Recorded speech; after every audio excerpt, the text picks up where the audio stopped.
key speaker of today's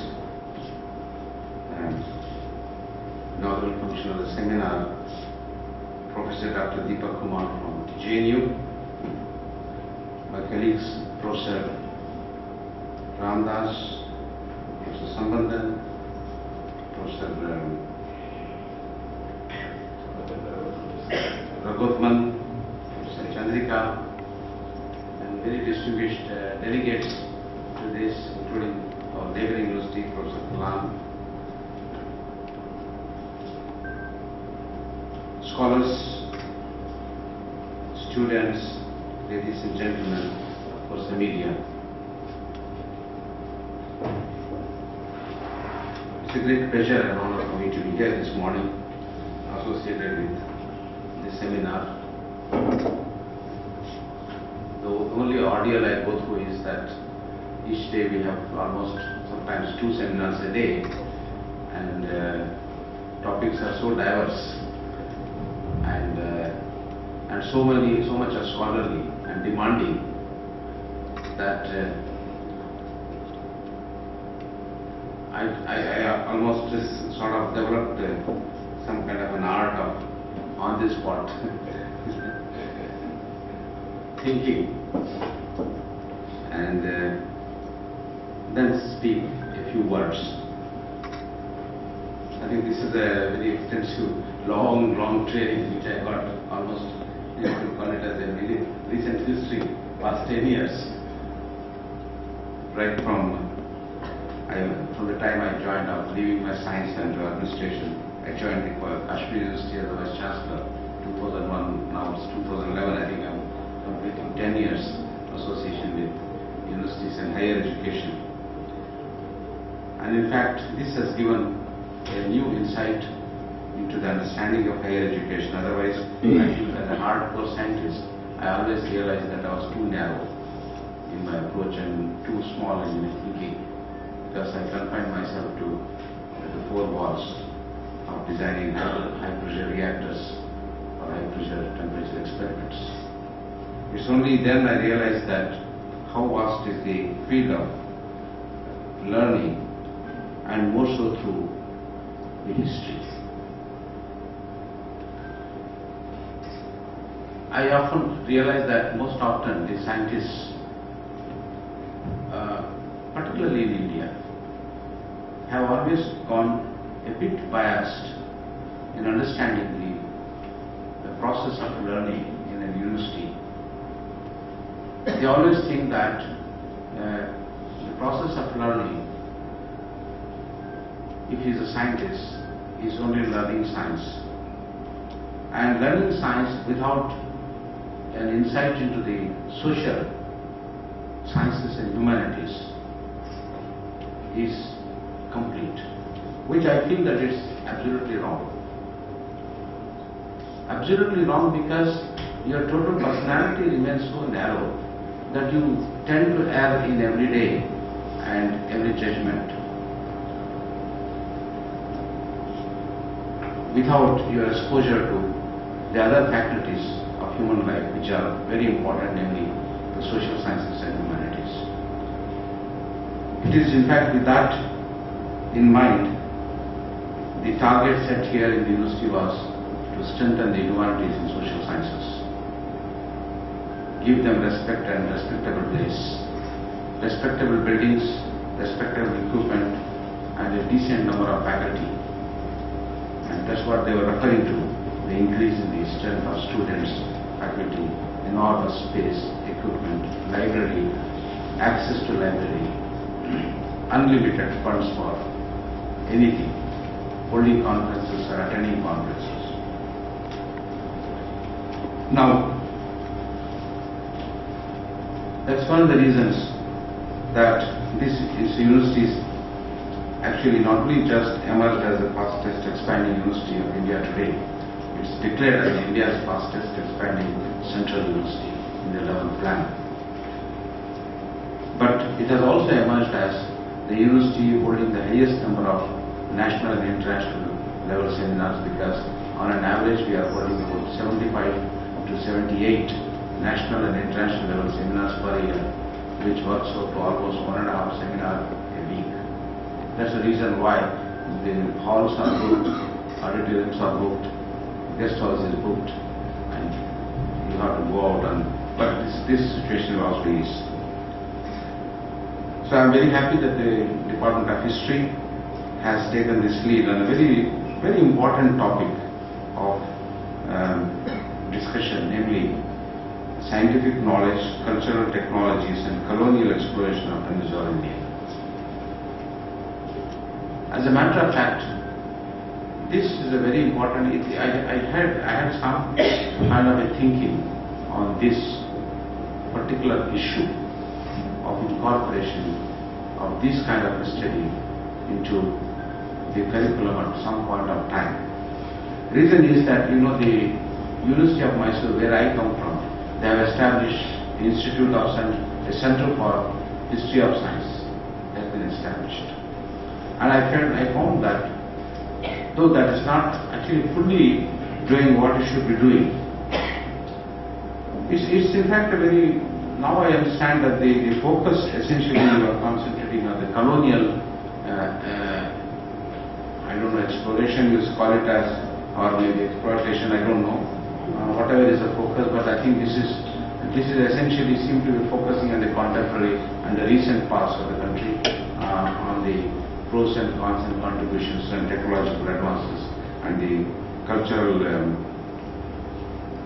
technologies into the country. But I think that what is important is we should look far beyond this. I mean, this is very small, you see. The scientific knowledge, or what you call as the cultural technologies, which evolved, when did it become, I don't know, when did it become to be termed as a scientific knowledge? When did it become to be termed as knowledge? What is science and what is technology?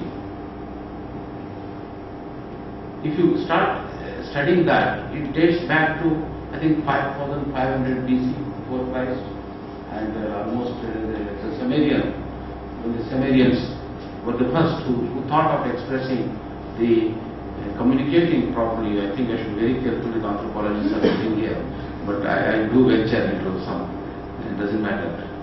But you see, this whole evolution which started, and then the Egyptians adopting that, and later on it's moving into the other, and the Indus Valley civilization coming a little later, and all these things. But they started actually simultaneously. So these things started simultaneously without any communication. I was amazed to see certain commonalities between what we saw in India and still some remote tribal villages in Ethiopia. I was there for some time, and then I was there also. I used to venture into remote villages and go and see. Two things I saw very interesting. One was, I found those Ethiopian tribal huts they make. They used to surround and clean that with the cow dung. And the second thing was, they also put rangoli. After all, even till today, I don't know they ever know where is India and what is India. I mean, how locally things evolve. Well, while everywhere a human civilization started to develop a taste for salt, and they said salt should be an ingredient of food. It was not communicated by any kind of a movement from place to place. But simultaneously, in the civilization started the taste for sweetness, the taste for salt and things like that.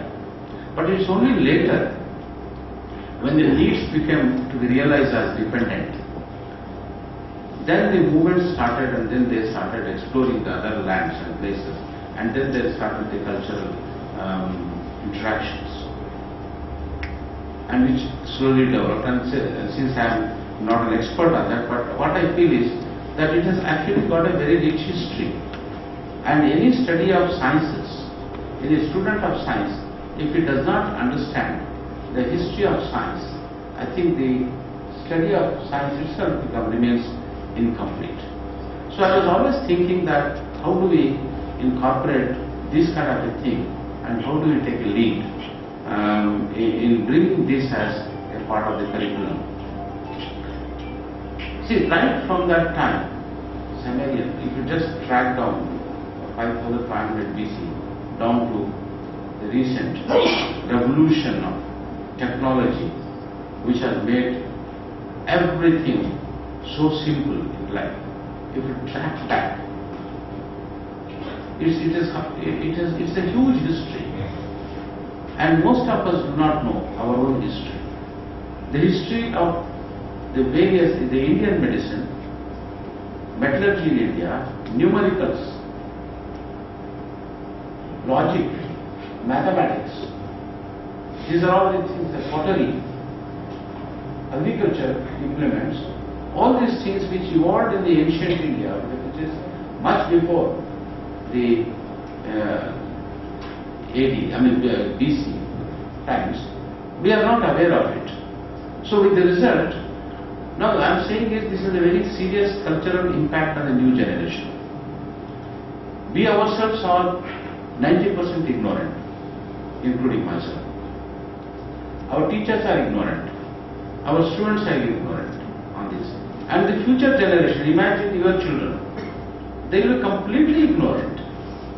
Because nobody is going to go into the archives and going to look, sir, because this is an age of mobile.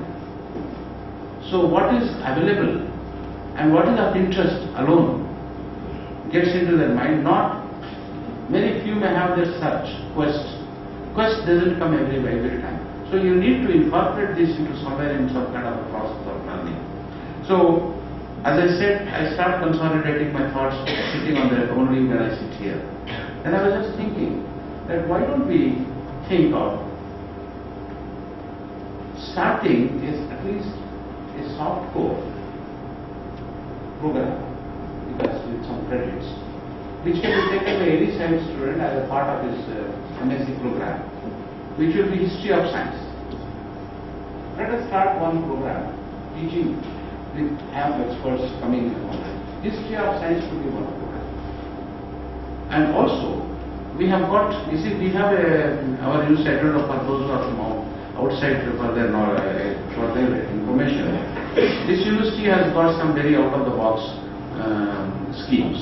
For example, any person who studies a master's program here in the daytime can always take one diploma in the evening, and for 1 year.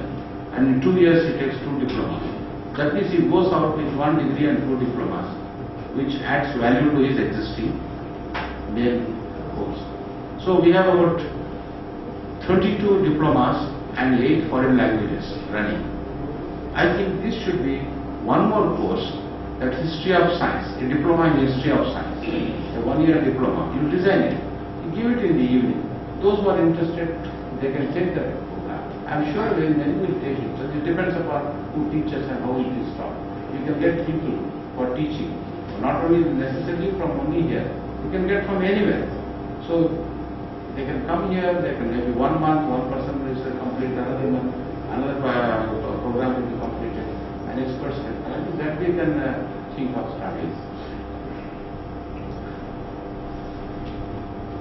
So the point I was trying to make is that learning the history of, see how many of us, I don't know, aware that the rocket technology was first experimented in India.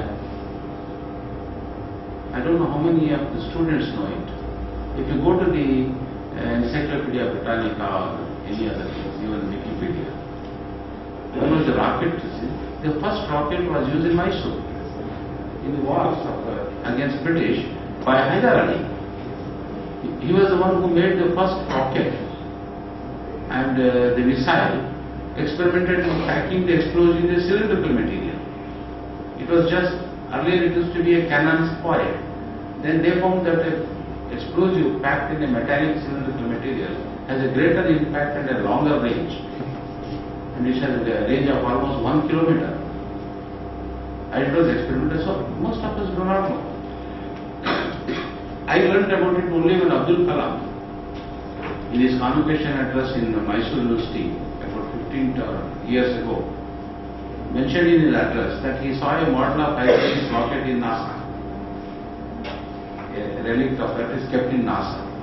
So I am saying is, we should be aware of our own history, and unless we are aware of our history, we don't really feel proud and we don't get motivated. And this motivation has to come right from the younger age. So incorporation of this kind of programs in school age is, I think they are too far to say that we should incorporate it in schools. There have no hold on that. But at least where we have some say, our own university can start such program. Friends, I will not take much of the time.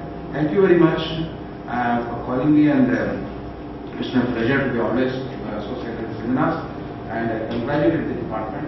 I welcome, and on their behalf, all the delegates here, and I hope your stay will be comfortable and you will enjoy this university campus. Have a round of the campus. It's a beautiful campus. Thank you very much.